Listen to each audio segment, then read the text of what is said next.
So, in this video series, using only simple, basic hand tools, we are going to transform this old piece of scrap wood here into something far more useful. We'll take you through this step by step, all the way from preparing the wood from its raw state, up to creating your joints, and finally finishing off the project. So, without further ado, let's get to it. So these are all the basic tools that we require to complete our project. We are going to need a panel saw for our long cuts. We are going to need a tenon saw for our more precise, accurate joint work. We are going to need a steel rule to mark out all of our measurements. A marking gauge to carry those measurements around the wood. A marking knife is very, very useful but not essential. Tri-square to keep everything nice and square. A pencil absolutely is essential in this case, as is a nice sharp plane. And finally, we will need a drill in order to make one hole. So the first thing we're going to do is we're going to divide our wood up into the parts that we require for our project. These are all going to be oversized just now because we're going to plane them down to size later. In my case, my plank of wood is 140mm wide by 43 deep. What I require is 40 by 40 square section strips of wood. So we're going to divide this up into three with a little bit over 45mm squared-ish. So what we've already done is we've gone and ran our marking gauge along the edges at 45mm. I've gone a little bit beyond that and I've marked out a little channel that I can saw down, knowing that as long as I stay between those two lines, I have more than enough wood left over to plane down to my final sizes. What we want to do is we want to take our tenon saw to start things off and just start by making a little groove in your wood there. Okay, we can run this groove back along in between the lines on the top side, and we can also run it down in between the lines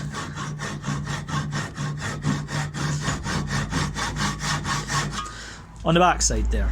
And this is going to give us a little bit of a guide so that our saw is not going to wander off in any direction we don't want it to.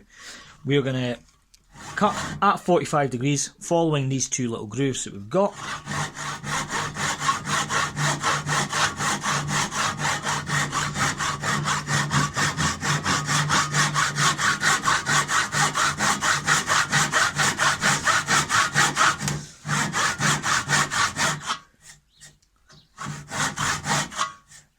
And that should be enough to help us keep our saw nice and straight as it travels the whole way along the wood here.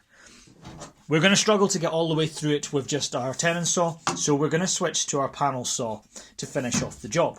Once we've got that guide there, the panel saw should have a much easier job of actually staying straight.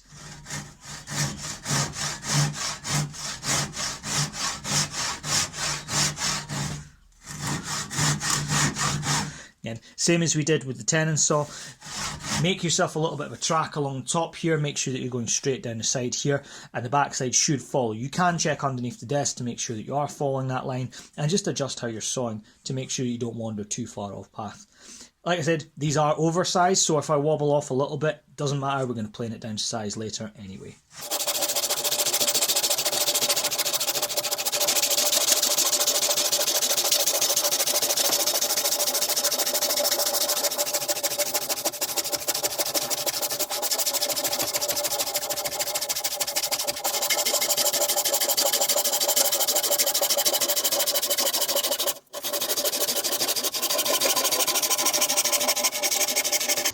As you're approaching the end of your cut, be very sure to support your wood as it comes off. You don't want this falling off or being forced off by the saw and end up with a big split in the wood.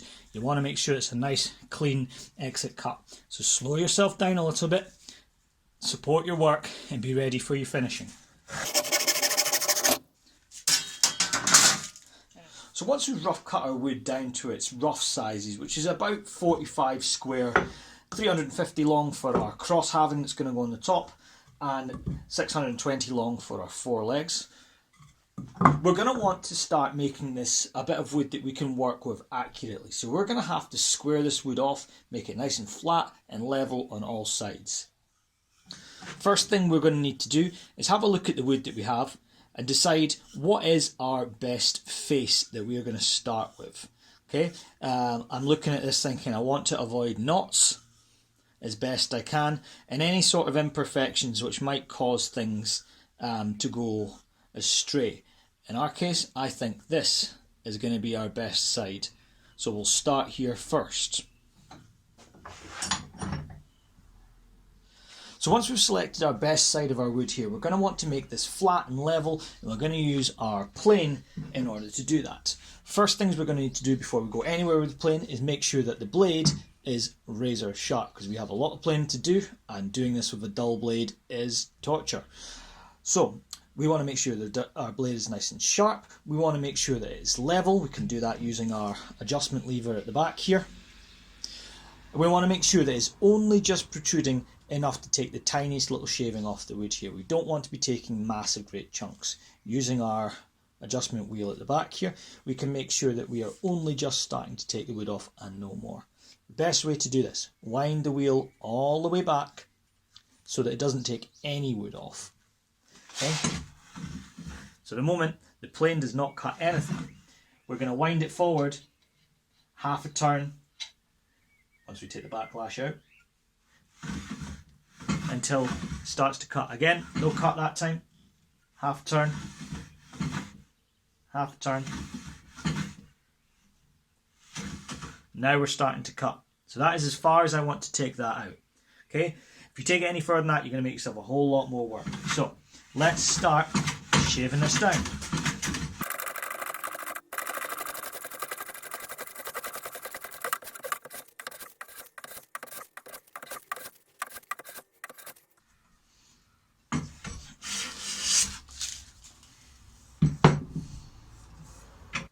Now that we've finished planing one of these sides flat, we can check and see if it is square with an adjacent side. In this case, we're not terribly far off, so we're going to use this as our next reference plane, and we're going to plane this one down next.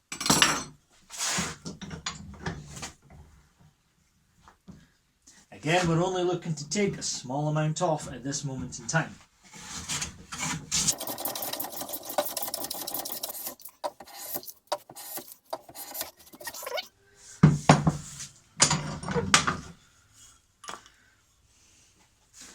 Now that is more like it. We check along its length and make sure that we don't have any sort of twist. But that looks fairly square to me, so we can run with that. So we now have two perfectly flat sides that are at 90 degrees to each other that we can work from. What we want to do now, to clear up some of the mess, is start to mark out our widths that we want from these two reference faces. We always reference everything from these two faces. So we're going to set our marking gauge up to a distance of 40 here, and we're going to mark from our two plane sides onto our wood and see how much we need to take off the remaining two sides that have not yet been planed. Mark along the wood.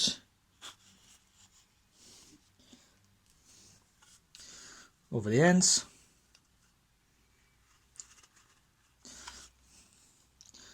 All the way up the other side.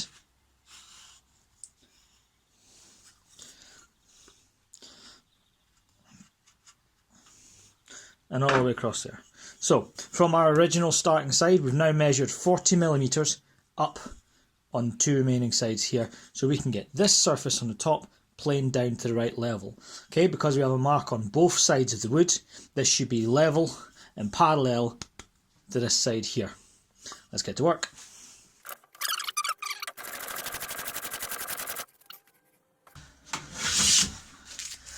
Always keep an eye on both lines as you're doing this.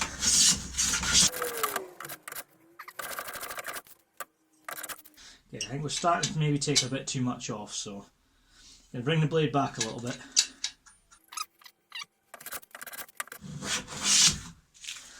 Okay, so we are maybe a millimetre above the line on this side, and about the same on this side.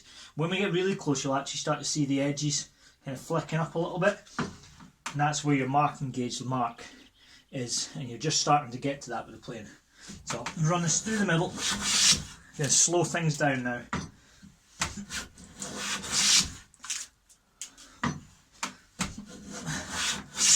Just every couple of times, check where we are.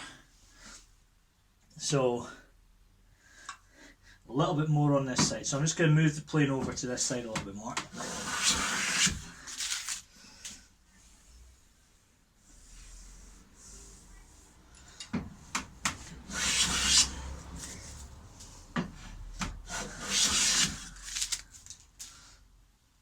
Okay, slightly more here. We're pretty much bang on our mark on that side. Take a little bit more off of there.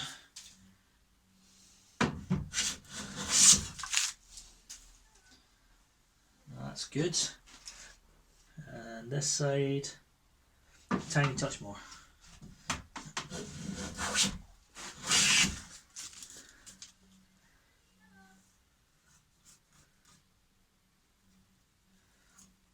See, there's that kind of flakiness I was talking about, with us being pretty much bang on the mark now. So we'll do one more time straight through the middle.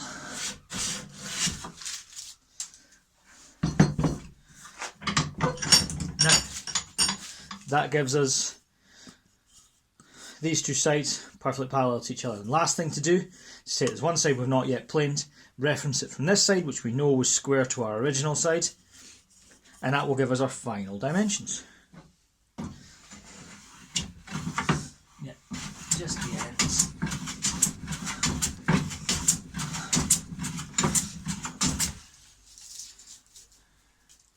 Yeah.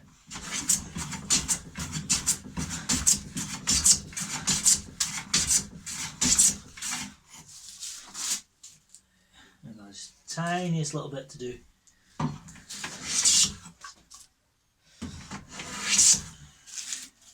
See, there's a wee flaky bit coming up there, which means I'm right on my line. I probably don't want to take it too much further. So, that shall do us. So, from this rough, not particularly accurate cut bit of scrap wood, we now have a perfectly square, perfectly flat 40 by 40mm section that we can now work with in order to start making our bar stool. We now just need to do that one more time for our other part for our cross halving, and 4 more times for our legs.